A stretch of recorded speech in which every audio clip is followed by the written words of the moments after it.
नमस्कार, आप देख रहे हैं तिवारी भैया। मैं हूं वेद प्रकाश। एक तरफ कोरोना भारत में तांडव कर रहा है और एक तरफ मानवता दिन पर दिन नीचे गिरती जा रही है। जिस समय लोगों को एक दूसरे की मदद करने की जरूरत है, उस समय एक दूसरे को लोग नोचने में लगे हुए हैं।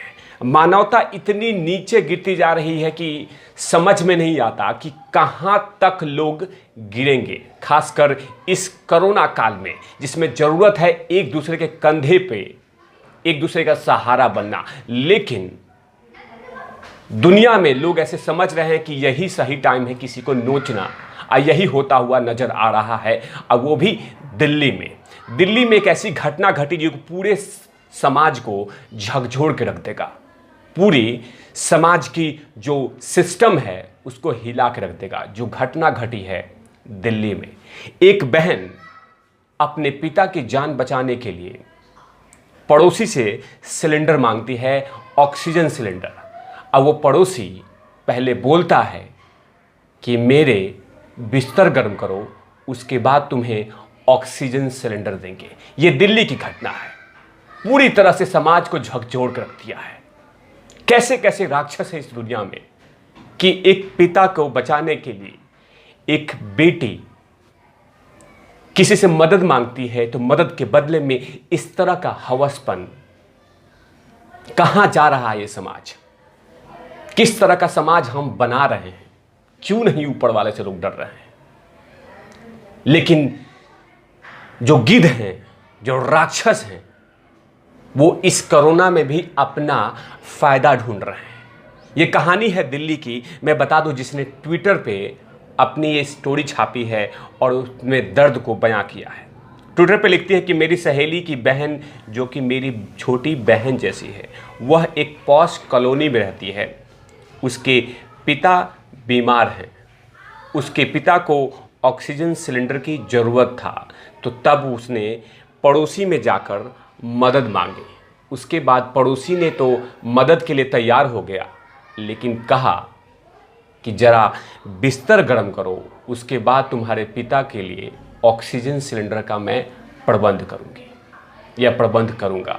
इस तरह की सोच ये समाज में हो रहा है, इस तरह का सोच। तभी तो मैं कह रहा हूं कि राक्षस और गिद्ध की संख्या लगातार इस समय देखने को मिल रहा है। लेकिन अब इसका संज्ञान NCW इंडिया, यानी कि नेशनल काउंसिल ऑफ वुमेन की जो चेयरपर्सन हैं रेखा शर्मा जी, अब इसका संज्ञान लेकर दिल्ली पुलिस के कमिश्नर को कहा है कि इस तमाम घटना को, इस तमाम चीज़ों को जांच कीजिए और पता लगाइए कि वो राक्षस है कौन,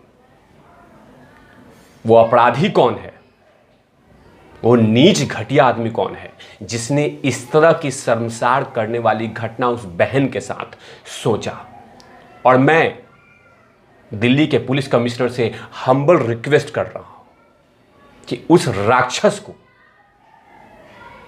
कड़ी से कड़ी सजा दीजिए, ताकि समाज में इस तरह का मैसेज जाए कि ताकि इस तरह का घटना दोबारा नहीं घटे। क्योंकि समाज को हिला देने वाला और समाज को सबसे निम्न स्तर पर ला कर रख देने वाला यह व्यक्ति को कड़ी से कड़ी सजा मिलनी चाहिए।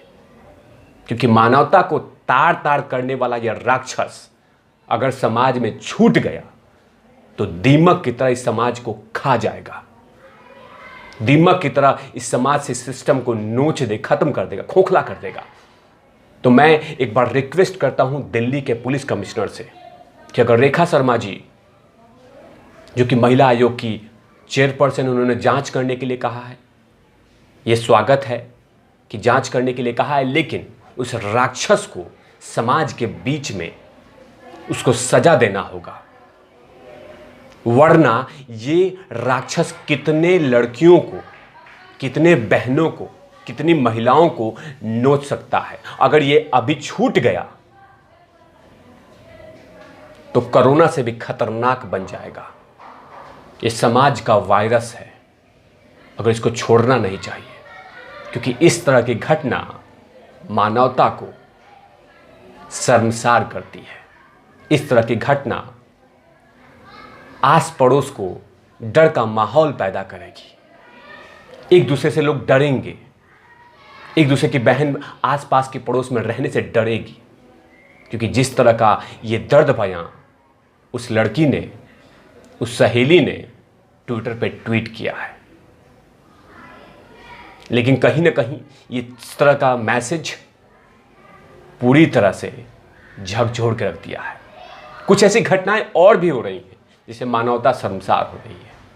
कहीं कहीं ऐसे न्यूज आ रहे हैं कि लोग डेड बॉडी को छोड़ देते हैं, माँ बाप को छोड़ देते हैं, डेड बॉडी को नदियों में, तालाबों में फेंक रहे हैं। ऐसा नहीं कीजिए, ऐसा मत कीजिए। समाज को एक ऐसा उदाहरण पेश कीजिए ताकि आने वाला जेनरेशन उसको याद करे। हर व्यक्ति को, हर मनुष्य को, हर लाश को एक अंतिम संस्कार का हक है। अगर आप उसके लायक नहीं हैं, उसको नहीं कर सकते, तो प्रशासन में बहुत सारे ऐसे स्टेप्स हैं, कदम हैं जिसको कि आप शेयर कर सकते हैं। एसडीएम को बताइए, डीएम को बताइए, मुखिया को बताइए, प्रधान को बताइए। लेकिन किसी कोरोना से पीड़ित व्यक्ति जिनकी मौत हो जाए, उनको ऐसे मत फेंकिए। समाज में बहुत गलत मैसेज जाता है, समाज में बहुत गलत मैसेज जाता है, समाज को कुंठित करता है, एक गलत अवधारणा देता है। इसलिए ये रिक्वेस्ट है तिवारी भैया का कि हमारा समाज है, इसे हमें और आपको मिलकर बनाना है, बेहतर करना है। तो इस तरह की घटना ना घटे, इसके लिए मैं तमाम लोगों से विनती करता हूं। और साथ में मैं एक बार फिर से दिल्ली के पुलिस कमिश्नर से रिक्वेस्ट करता हूं कि उस राक्षस को कड़ी से कड़ी सजा मिलनी चाहिए जिसने इस कोरोना काल में, अच्छा कोई भी नॉर्मल डे हो, इस तरह का राक्षसी प्रवृत्ति करने वाला है, उसे जल्द से जल्द सजा मिलनी चाहिए। वरना ये राक्षस अगर रह गया तो समाज को दीमक की तरह ये डालकर समाज को खोखला कर देगा, खोखला कर देगा। ऐसे तमाम खबरों के लिए आप देखते रहे तिवारी भैया। मैं हूं वेद प्रकाश, कैमरामैन ध्रुव लाठी के साथ ओवरनाउट लवीस।